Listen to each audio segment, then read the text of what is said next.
Hola amigos, hoy vamos a hacer una reseña del capítulo número 16 del libro Lo que Varguitas no dijo de Julia Orquidillanes. Bueno, el libro comienza con la buena noticia que recibió el escritor Vargas Llosa cuando ganó su primer premio en el primer lugar del libro La ciudad de los perros. Luego nos cuenta la señora Urquidi que ella estuvo tan feliz que enmudeció, que la alegría era general, luego que hicieron una especie de fiesta en la oficina y que inclusive hubo champán y hubo un festejo muy grande, ¿no? Dice, nos abrazamos, se sintieron muy unidos también, ella y su esposo. Relata que fue un momento muy importante y muy bonito, ¿no? Luego nos cuenta que su esposo tenía que ir por trabajo a México, que el presidente de Gaulle tenía muchas cosas que hacer, una agenda muy importante allá en México y que necesitaban a Mario Vargas Llosa como para que cubriera el evento, ¿no? Aquella vez él trabajaba allá, era un trabajo muy arduo. Ella también nos hace ver el trabajo muy arduo que él realizaba aquella época, ¿no? Bueno, él tenía que hacer un viaje a México y luego a Cuba y nos cuenta que se quedó bastante preocupada porque sabía que su esposo le tenía miedo a los vuelos por, por, el, por las cosas que vivieron, ¿no? Y ella también está con un poco de temor. Nos dice que antes de irse, el escritor le dejó el encargo de que transcribiera a máquina nuevamente La ciudad y los perros, ¿no? Nos hace ver que él le había hecho copiar varias veces el libro a máquina y que el escritor era muy perfeccionista y hacía un trabajo minucioso, ¿no? Luego no está una carta, ¿no? Apareció una carta en el capítulo. Hay bastantes cartas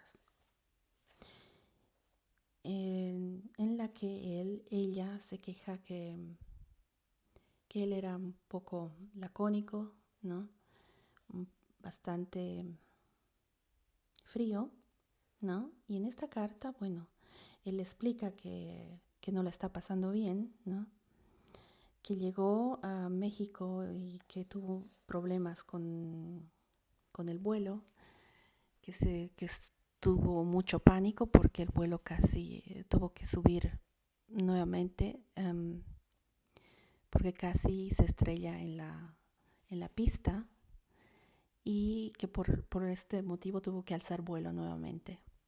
Y y se queja porque en las noticias salió que los pasajeros no se habían dado cuenta del peligro y él cuenta que no era verdad, que todo lo contrario, que todos estaban en pánico y que le parecía un cinismo de la aerolínea que dé esta información tan falsa.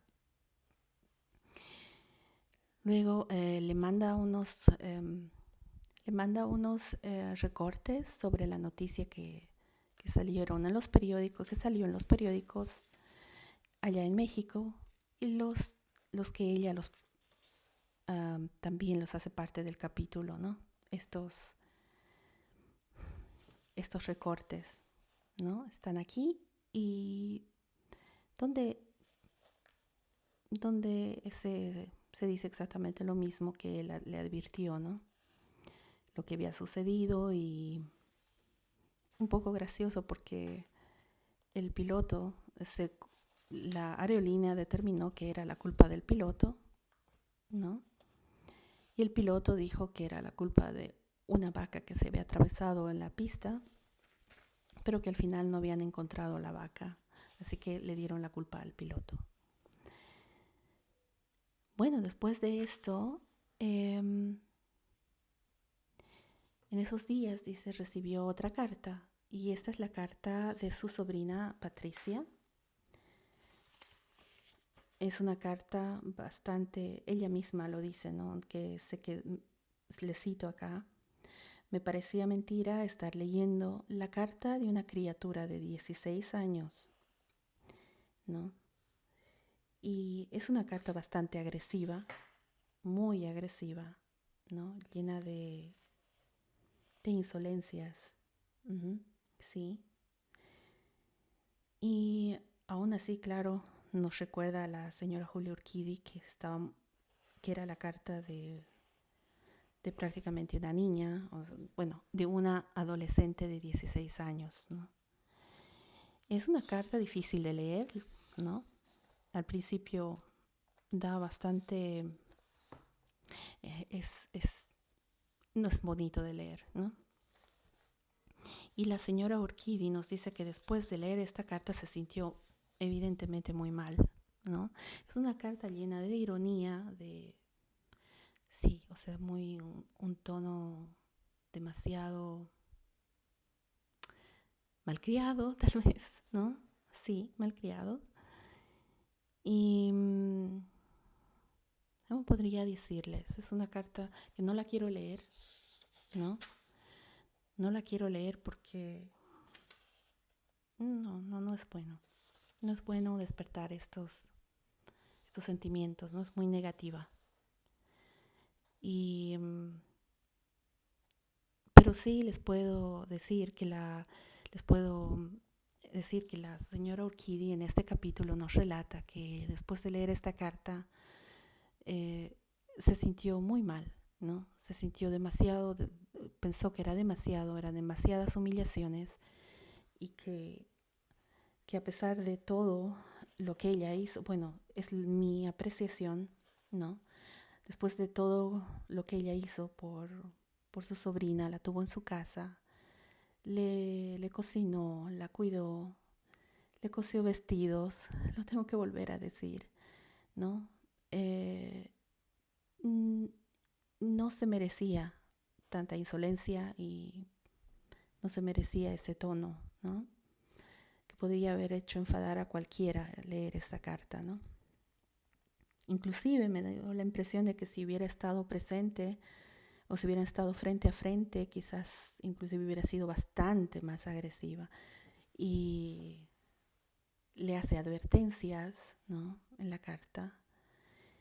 Y bueno, uno ve que lo que pide con insistencia es que la señora Urquidi no diga nada de lo que ella pensaba a sus padres, ¿no? A su hermana, a los padres de su sobrina, a su hermana, ¿no? Y bueno, ella dice, yo nunca pretendí vengarme, pues en la carta se la acusa de eso. Y es verdad, porque nunca dijo nada, ¿no? Nunca dijo nada hasta después cuando las cosas ya eran evidentes para todos, ¿no? Y ella, claro, ella, es difícil un poco hablar de esto sin leer la carta, ¿no? Pero ella dice que se daba perfectamente cuenta de lo que estaba sucediendo y aún así no tenía intenciones de decir nada por consideración a su hermana, por el enorme amor que le tenía a su hermana y porque comprendía que acababan de tener una pérdida muy grande y que no era el momento adecuado o que era un momento demasiado difícil y que podía herir y lastimar mucho más a su hermana con algo así. Ella no, ella estaba ella nos pone muy en claro que ella sabía perfectamente que quienes mentían y quienes tenían la culpa de todo esto, o sea, de ese dolor que podría causar a su hermana, eran estas otras dos personas. Y ella misma lo dice, ¿no? Que iba a sacar con eso. Y ella dice, ¿acaso pretendía encontrar eco en dos personas que solamente pensaban en sí mismas? No, no encontraría nada, como que así fue, ¿no? Entonces ella está muy segura de lo que pasó y es una carta horrible. Y bueno, se pregunta qué es lo que pasa, ¿no? Con, ¿Por qué se atreve a hablarle de esa forma? Luego, después de recibir esta carta, pasó por un periodo de autoanálisis, no, profundo, donde ella llega a la conclusión, que era la justa conclusión, de que dice, si ella está tan ofendida y si realmente no fuera verdad todo esto, que algo hay entre ellos, o que ella tuvo algo con él, a pesar de que ella tenía unas cartas que había leído, etcétera, que le habían hecho ver que en realidad sí, su sobrina tenía algo que ver. Bueno, pero ella se pregunta si realmente no era así, yo he entendido mal o lo que sea, ¿no? Entonces quiere decir que es él quien está muy enamorado de ella y que está viviendo un infierno conmigo. Entonces ella se hace este análisis y dice, bueno, entonces pensé que era la hora de terminar este matrimonio y así se lo hice saber a Mario en una carta. Y le escribió una carta donde le pedía, donde le decía que se quería divorciar, que quería irse a Bolivia, que había tomado esa decisión y que no necesita mentirle, que no necesita estar más tiempo con ella, con alguien a quien no amaba, que ella no iba a hacer nada malo, que no iba a hacer ninguna bajeza, que no iba a decir nada a nadie y que no se preocupara por eso, que, que ella regresaría a Bolivia y que él con un poco de tiempo, con un poco de paciencia, iba a poder rehacer su vida con quien él quisiera y nadie le haría ningún reproche, ¿no? Ella dice, yo estaba segura de mi decisión y de lo que quería hacer, pero entonces recibió una respuesta, una petición de él, ¿no? De su esposo, de que no se vaya, que lo espere, que él iba a intentar hacer las cosas mejor, que iba a tratar de que mejore la situación y donde le pedía, ¿no? Que por favor no se vaya, que intentasen una vez más, ¿no? Que intentasen otra vez, ¿no? Que él, como dije antes, que iba a tratar de cambiar, que iba a tratar de mejorar, ¿no? La convivencia entre ambos. Y esta carta, por supuesto, la dejó totalmente desconcertada. Nos cuenta que se sintió muy, muy mal, no sabía qué es lo que estaba pasando. Bueno, con muchos sentimientos encontrados. Por un lado, quería creerle que él realmente quería estar con ella, quería intentarlo otra vez. Por otro lado, la carta de él y su actitud le decían otra cosa, le decían que ya no había nada de amor. Entonces decía, ¿por qué? ¿Por qué no aprovechar esta oportunidad que le estoy dejando libre, ¿no? ¿Por qué me pide ahora que me quede? Entonces dice ella, ella decidió no hacer ningún análisis más, no responderse a esa pregunta y confiar en él. Y nos dice que ella lo amaba, ¿no? Que ella estaba muy enamorada de él. Con sus palabras decía, yo adoraba a mi esposo. Y así que prefería hacerme ilusiones y creerle, ¿no? Confiar en él. Nos cuenta también que cuando regresó de su viaje, regresó muy cariñoso, aunque a ella no, no llegó a convencerla, no se sintió para ella algo sincero. Y aún así dijo que quizás podamos vivir felices después de todo, ¿no? O tratar de serlo. Ella nos dice en este capítulo también que a pesar de que se daba cuenta de la situación, ella quería seguir luchando por su matrimonio, ¿no? Esa era su premisa. Si había una esperanza, una pequeña esperanza, la iba a tomar, ¿no? A pesar de que había tenido ya la valentía y había hecho lo que hay que hacer, ¿no? Lo que normalmente se tiene que hacer, un análisis que ha utilizado esa soledad para hacer un análisis profundo de todo lo que le estaba sucediendo, un autoanálisis y ser sincera consigo misma y llegar a la conclusión a la que llegó y tomar ese paso valiente de decir, ok, realmente se acabó el juego, no, perdí y me tengo que retirar. Pero esta actitud de su esposo la dejó, como dijo ella misma, totalmente desconcertada y, como hemos visto, le dio más ilusiones, ¿no? De que esperanzas, de que podía quizás arreglarse las cosas. Luego em, nos cuenta que,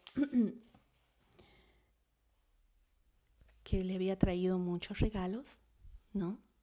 Regalos muy bonitos, dice, que después se enteró también que había enviado un regalo a su sobrina y nos cuenta que, que un día que salieron a caminar, él vio en una joyería algo y le dijo, ven que quiero regalarte algo. Y ellos entraron en la joyería y le compró un reloj de oro muy bonito, muy pequeño, muy bonito. Ella dice era algo hermoso, ¿no? Una preciosidad. Y también nos dice que todas las cosas que él le había regalado todavía las conservaba, ¿no? En el momento de escribir el libro todavía las conservaba. Luego ella nos dice, empecé a entrar en ese juego de aquí no pasa nada, preferí entrar en el juego de aquí no pasa nada y hacer como si todo fuera normal e intentarlo, ¿no? Pero en el fondo sabía y me sentía de otra forma. Y para expresarnos cómo se sentía, ella cita a un libro de las bellas imágenes de Simone de Beauvoir que dice, es que no adviertes entre nosotros el paso de las cosas no dichas, no del silencio, sino de las frases vanas. No adviertes la distancia, la ausencia bajo la cortesía de los retos. Y ella dice, en realidad esa era mi situación. Ella cierra este capítulo contándonos que por un tiempo vivieron muy tranquilos, que inclusive felices, que todo se iba normalizando, que todo iba bien y que habían llegado las pruebas del libro, ¿no? Que antes de publicarse para que las corrigieran y ellos hacían ese trabajo de corregir estas pruebas del libro en un café cerca al río Sena. Y ella cierra el capítulo diciendo que se sentían muy felices y que ella sentía al menos que los dos eran muy felices. Y así termina el capítulo, ¿no? ¿Qué puedo decir? A mí también me dejó bastante intrigada, qué es lo que pasó, bastante, bueno, ¿cómo lo puedo expresar? Bastante, creo que sé por qué es lo que pasó, creo que me di cuenta qué es lo que pasó, pero es solamente una apreciación personal, ¿no? Creo que él no dejó que la señora Julia Urquidi se fuera a Bolivia porque tenía miedo, ¿no? Tenía miedo que ella que ella diga algo, que cuente algo que vaya a perjudicar a su sobrina y a él, ¿no? Ella misma lo dice y ella dice que eran dos personas que solo pensaban en sí mismas, ¿no? Entonces creo que hizo eso para proteger a, a su prima y a protegerse a sí mismo seguramente. Bueno, que algo es normal porque como ellos mentían tanto, me imagino que no ha debido ser fácil creer en que ella no iba a decir nada, ¿no? Que la señora Julia Urquidi no iba a decir nada. Pero bueno, era una percepción muy nada correcta, porque si él hubiera analizado un poco cómo se comportó la señora Julia Urquidi, que nunca dijo nada, si hubiera analizado un poco cómo era ella, por lo que hemos leído aquí en el libro, nos muestra cuán altos eran sus valores familiares, ¿no? Los valores que tenía la familia, cómo valoraba a su hermana, nos cuenta cómo su hermana cuidó de ella cuando pasó por problemas tan grandes y tan tristes como la pérdida de su bebé, cómo era para ellos, ¿no? Para esa familia tan importante, los lazos familiares, el cuidado del uno al otro. Y ella no iba a hacer nada para herir a su hermana, de ninguna manera, porque si hubiera querido hacerlo, lo hubiera hecho. Y como ella mucho antes, y como ella misma dice, y sería lo justo, porque claro, como todos los padres queremos saber qué es lo que pasa con nuestros hijos. Y si confiamos a nuestros hijos a alguien más, queremos saber qué es lo que está pasando con ellos, que no se nos oculte la verdad de lo que hacen, ¿no? Ella no le iba a contar eso a su hermana porque sabía que era un momento muy triste para su hermana. Y por consideración a ella, no lo hubiera hecho, ¿no? No por consideración a su sobrina. Claro que no. Hubiera sido lo justo que cuente esto, lo que estaba pasando, ¿no? No hubiera sido ninguna traición, ¿no? El no hacerlo quizás hubiera sido en otras circunstancias donde nada hubiera pasado, hubiera sido malo para su hermana. Como mamá, todas las mamás queremos saber exactamente qué es lo que están haciendo nuestros hijos, ¿no? Y bueno, y aquella época sabemos cómo eran las mamás latinas de aquella época, cómo corregían a los hijos cuando se comportaban muy mal, ¿no?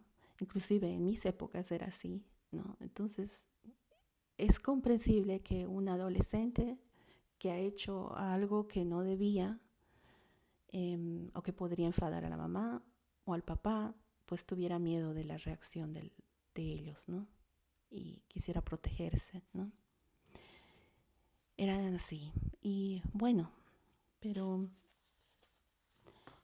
no, no hay mucho más en este capítulo. Bueno, está todo estas cartas y en lo que esta vez ella nos escribe y cuando nos escribe, cuando escribe, realmente refleja que ella sabía, ¿no? Que ella no estaba engañada en ningún momento, pero que ella decidió darle un voto de confianza a esta oportunidad. Y me da la impresión que ella nunca pensó en esto, ¿no? Que no le creyeran. O tal vez sí después, ¿no? Pero en ese momento se decidió no pensar más y no analizar el asunto, sino seguir adelante con su matrimonio, ¿no? Bueno, aquí termina este análisis y hay muchas cosas muy interesantes que sacar de este libro y de este capítulo, ¿no? Ah, los viajes que hizo el escritor Vargas Llosa a México y a Cuba están también descritos en su libro El llamado de la tribu. Él también relata con más detalle por qué fue, qué es lo que pasó allá y, y bueno, sí que, pero en este libro se trata más de la perspectiva de la señora Julia Urquidi, de cómo vivió esos años cuando estaba casada con este escritor. Y sin más que decirles, me despido. Muchas gracias por escuchar y hasta el próximo audio.